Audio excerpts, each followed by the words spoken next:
Japan एक ऐसी country है जिसको दुनिया हमेशा एक पीसफुल, डिसिप्लिन और टेक्नोलॉजी ड्रिवन नेशन के तौर पे देखता है। सेकेंड वर्ल्ड वॉर के बाद जापान ने खुद को नो वॉर नेशन के रूप में प्रोजेक्ट किया, लेकिन अब कुछ बदल रहा है। जापान ने अब तक सबसे बड़ा बजट अप्रूव कर दिया है और इस बजट का एक ह्यूज हिस्सा जाता है डिफेंस में। तो सवाल यह है कि क्या जापान अपनी पैसिफिस्ट आइडेंटिटी से दूर जा रहा है या फिर सिर्फ एक सेफ्टी मूव के लिए ये सब कर रहा है। आज इस वीडियो में हम पूरी स्टोरी समझेंगे।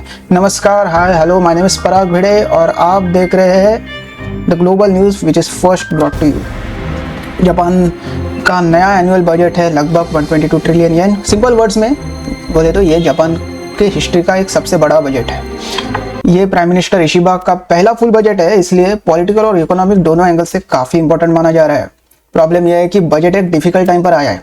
जापान की इकोनॉमी स्लो हो रही है, येन वीक हो चुका है, इंटरेस्ट रेट्स और बॉन्ड यील्ड्स ऊपर जा रहे हैं। फिर भी गवर्नमेंट ने डिसाइड किया स्पेंडिंग कम नहीं ज़्यादा होगी। अब यहाँ एक कंसर्न भी है, जापान ऑलरेडी दुनिया का सबसे ज्यादा डेट वाला कंट्रीज में से एक है।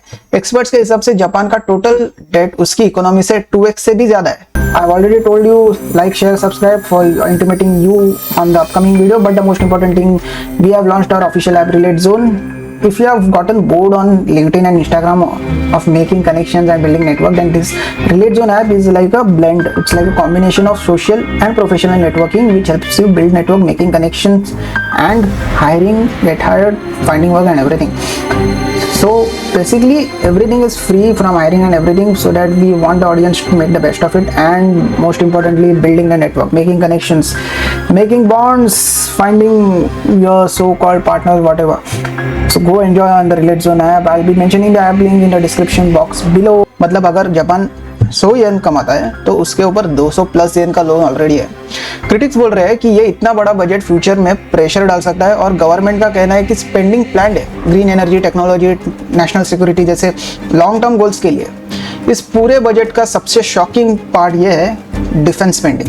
जापान ने अप्रूव किया है अपना लार्जेस्ट एवर डिफेंस बजट लगभग 9 ट्रिलियन येन। ये पिछले साल से भी काफ़ी ज़्यादा है और ये सिर्फ एक साल का प्लान नहीं है। जापान ने लगभग 5 ईयर का रोड मैप तय किया है जिसमें वो डिफेंस स्पेंडिंग को डबल करना चाहता है, ऑलमोस्ट 2% ऑफ जीडीपी तक।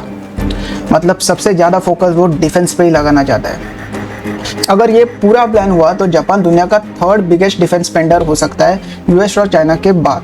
जापान की डिफेंस स्ट्रेटेजी को